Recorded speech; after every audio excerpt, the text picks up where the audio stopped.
이런 가운데 미국 국방부가 백악관에 주한미군의 감축 옵션을 제시했다고 미국 월스트리트 저널이 17일 보도했습니다. 한미 간 방위비 분담금 협상이 교착 상태를 이어가는 가운데 미국 측의 주한미군 감축카드 현실화 가능성에 대한 우려가 다시 제기되고 있습니다. 이미 트럼프는 지난달 15일 독일의 국방비 지출 수준에 강한 불만을 표시하며 주동미군을 2만 5천 명으로 줄이겠다고 밝혔습니다. 리처드 그레넬 전 독일 주재 미국 대사는 지난달 11일 독일 일간 빌트와의 인터뷰에서 트럼프 대통령은 우리는 시리아와 아프가니스탄, 이라크, 한국, 일본, 그리고 독일로부터 군대를 데려오기를 원한다고 분명히 말했다고 밝힌 바 있습니다.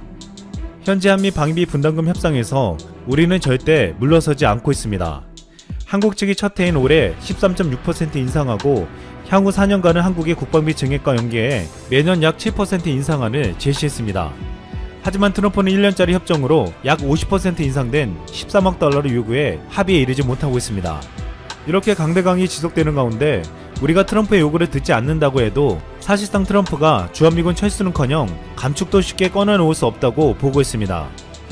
미 의회는 이미 주한미군 규모를 현행 수준으로 유지하는 내용을 담은 2021 회계연도 국방수권법 처리를 추진하고 있습니다. 또한 미국 국민은 2019년 여론조사에서 69%가 주한미군 주둔을 지지했습니다. 반면 한국 국민은 2019년 여론조사에서 69%가 주한미군이 줄어도 방위비 대폭 인상을 수용하지 못한다고 답했습니다. 미국 국민 69%가 북한의 위협에 대해 주한미군이 그대로 유지하기를 바라고 있고 한국 국민 69%가 주한미군이 줄어도 굴욕적인 방위비 인상을 하지 말라고 말하고 있습니다. 이런 가운데 우리 정부가 트럼프의 방위비 인상 요구를 들어주지 않고 마땅한 방책이 없자 트럼프 입에서 끔찍하다는 표현까지 나올 수밖에 없던 것이 아닌지 추측하고 있습니다. 원래 트럼프는 주한미군의 방위비 대폭 인상을 실현시키고 이후 일본을 압박할 예정이었습니다. 하지만 한국에 대한 방위비 인상이 어려워지자 일본 먼저 압박하는 것으로 전략을 바꿀 수도 있다고 전망하고 있습니다. 지난달 존 볼턴은 트럼프가 주한미군의 연간 80억 달러, 한화로 약 9조 7천억 원 요구를 자신이 일본 측에 전달했다고 했습니다. 80억 달러는 현재 일본 정부가 부담하는 주한미군 방위비 분담금의 4배가 넘습니다. 또한 볼턴은 모든 주한미군을 철수시키겠다고 유업해 협상의 우위를 확보하라는 트럼프 대통령의 지시를 받았다고 했습니다. 일본 정부는 공식적으로 그런 요구를 받은 적이 없다고 부인했지만 볼턴은 16일 일본 요미우리 신문과의 인터뷰에서 미국이 80억 달러를 달라는 것은 진심이라며 실제로 미군을 철수할 가능성이 충분히 있다고 주장했습니다. 만약 미군이 철수하거나 감축한다면 한국 국민보다 일본 국민들이 불안해할 수밖에 없다고 보고 있습니다.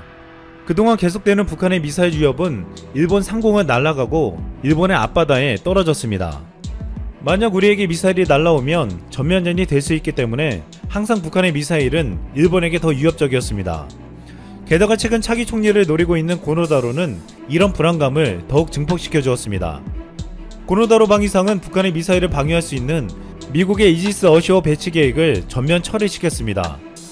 이러한 고노다로의 과감한 행동은 비용을 절감하고 환경 오염을 지켜준다는 데서 지역 주민들의 지지를 받았지만 북한과 중국의 미사일에 허점을 노출하게 만들 것이라는 경계의 목소리가 나오고 있습니다. 중국은 일본 전역을 사정해둔 단거리와 중거리 탄도미사일과 순항미사일을 최대 2490발을 보유하고 있는 것으로 확인되었습니다. 미국은 북한 탄도미사일뿐만 아니라 중국 미사일 전력에도 신경을 곤두세우고 있는데 일본에는 현재 육해공군과 해병대를 망라해 5만 5천 명의 미군이 주둔하고 있습니다. 또한 세계에서 유일하게 모함을 미국 밖에 두고 있는 항공모함 로널드 레이건도 일본에 배치하고 있습니다. 그런데 중요한 것은 미국은 이지스 어시어 배치가 미사일 공격에서 주한미군을 지켜줄 수 있다고 보고 있습니다. 하지만 고노다라의 주도로 일본이 비용상의 문제를 가지고 이지스 어시어 배치를 포기하면서 미국을 자극하는 결과를 가지고 왔습니다. 또한 최근에 일본 오키나와현 주한미군 기지에서 집단 감염이 발생해 현재까지 누적 확진자가 140명을 넘어섰습니다. 문제는 미군들이 입국 당시 허위 신고를 하고 대규모 파티까지 연 것으로 드러나면서 미일 간의 갈등으로까지 번지고 있습니다. 이에 고노다로 방위성은 주한미군 기지로 입국하는 모든 미국 관계자들을 대상으로 바이러스 검사를 하도록 요구하고 있습니다. 이처럼 현재 주한미군을 두고 미국과 일본은 첨예하게 대립하며 갈등하고 있습니다. 이에 미군의 방위비를 올리려는 트럼프는 한국의 완강한 거부에 실패했지만 최근 눈에 거슬리는 일본에게는 반드시 받아내려 할 수도 있다고 보고 있습니다. 어쩌면 한국에게서 뺨맞은 트럼프의 분노는 오늘 일본 국회에서 아베는 당장 그만둬야 한다 라고 질의를 하고, 아베는 그만두고 싶은 생각은 털끝만치도 없다 라고 강력하게 반발하며 답변하는 사태가 있었습니다. 야당 입헌민주당의 노다 쿠니요시 의원이 아베에게 모리모토 학원 문제와 관련해 재무부가 공문서를 위조한 사건에 대해 질의를 했기 때문입니다. 고이즈미 주니치로 전 총리가 오늘 발행한 한 주간지에 아베는 그만둘 수밖에 없다 라고 말한 것을 거론하면서 시작된 다툼이었죠. 아베의 정치적 스승 고이즈미 주니치로 전 총리가 아베 총리는 사학 비리에 대해 책임지고 물러나야 한다 라고 주장했습니다. 고이즈미 전 총리는 31일 발간된 주간지 주간 아사히에 실린 인터뷰에서 모리모토 학원의 국유지 헐값 매입 의혹 및 관련 서류 조작 사건 등을 거론하면서 누가 봐도 아베가 관여했다는 것을 알 수 있지 않냐면서 아베가 국회에서 관여를 했다면 총리도 국회의원도 그만두겠다 라고 했으니 책임을 지고 당장 그만두고 내려와야 한다 라고 했습니다. 오늘 일본 참의원 회의에서 노다 의원은 아베 총리에게는 스승이라고도 할 고이즈미 주니치로 전 총리의 인터뷰 기사다 라고 지적했는데, 아베는 고이즈미 전 총리가 관방장관과 자민당 간사장으로 발탁하면서 정치적으로 입지를 잡게 한 것이니 새겨들어야 한다는 식으로 더 보태며 물러나라고 한 것입니다. 이에 아베는 나는 지금 세계적인 악재에 대한 대책을 전력으로 힘쓰고 있다. 이러한 역할을 내던지는 것은 털끝만치도 생각하지 않고 있다는 것을 확실히 말씀드리고 싶다 라면서 강력하게 반박했습니다. 오늘 일본 언론에서는 아베 총리는 자리에서 내려오는 것은 털끝만치도 생각하지 않고 있다 라는 뉴스가 쏟아졌습니다. 아베의 답변은 속보로 올라오면서 헤드라인으로 채택이 될 정도였습니다. 그만큼 일본 사회에서는 아베의 모리모토 학원 비리 사건에 대한 관심이 깊다는 것입니다. 얼마 전부터 일본 사회를 뒤흔들고 있는 모리모토 학원 국유지 매각 비리 사건은 2017년 2월 해당 학원이 초등학교 설립을 위해 사려고 했던 국유지의 감정가는 9억 3,400만엔, 당시 약 93억 원이었으나 실제로는 8억엔, 약 80억 원이나 싼 1억 3,400만엔, 당시 약 13억 3천만 원에 매각을 하게 됩니다. 이는 감정가의 14%에 불과한 액수입니다. 그 당시에는 재무성이 국유지 안에 있는 쓰레기를 제거하는 비용이라고 변명했지만 실제 비용은 2억 원 남짓이었습니다. 여기에 아베와 부인 아키에가 매각 과정에 혜택을 준 것이 아닌가 하는 의혹이 제기되었습니다. 아베의 부인 아키에는 모리모토 학원의 유치원 명예 원장을 맡았으며 또 학원이 설립하려고 했던 초등학교의 명예 교장을 역임했기 때문입니다.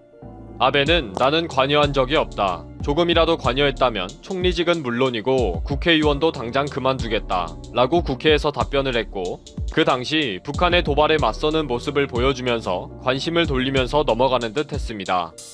그러다가 2018년 3월 국회에 제출한 관련 문서에 아베의 부인 아키의 이름이 지워져 있는 등 문서들이 조작되고 임의로 폐기된 것이 드러났습니다.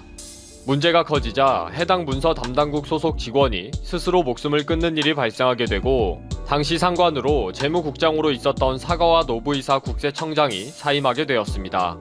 결국 재무성은 자체 조사 보고서를 통해 14건의 공문에서 아베 부부가 관련된 기록 310곳을 삭제했다고 인정했습니다. 이런 엄청난 사건을 아베가 계속 뭉개면서 어느 정도 잠잠했는데 2020년도에 들어와서 다시 사건이 커진 것은 스스로 목숨을 끊은 아카기 토시오의 아내가 국가와 상관사가 전 국세청장을 상대로 해서 합계 약 1억 1천만엔, 약 12억 5,700만원의 손해배상을 요구하며 지방법원에 제소를 하면서입니다. 그리고 아카기 토시오가 수기로 적은 유서를 언론사를 통해 공개하면서 일이 어마어마하게 커진 거죠. 유서는 18일 일본 언론의 일부 공개가 되었고, 주간 문春은 3월 26일자에서 아카기 토시오의 유서를 공개하고 이후에는 온라인을 통해 전체 내용을 무료로 공개하기도 합니다. 공개된 유서에는 A4 사이즈 7장이며 자신은 지시를 받고 불법 행위를 하게 되었으며 아베와 재무성에 의해 자신과 사랑하는 아내의 인생은 파괴되었다 라고 적혀 있었습니다. 국회에서는 야당은 재조사를 요구하고 아소 재무성 장관과 아베는 죽어도 재조사는 못한다 라고 버티는 일이 계속 반복되고 있습니다. 아베는 매번 답변 때마다 가슴이 아프다, 거듭 명복을 빈다, 이미 재무성에서 철저하게 조사를 했다, 그리고 재조사는 결코 없다 라면서 앵무새 답변을 하고 있었습니다.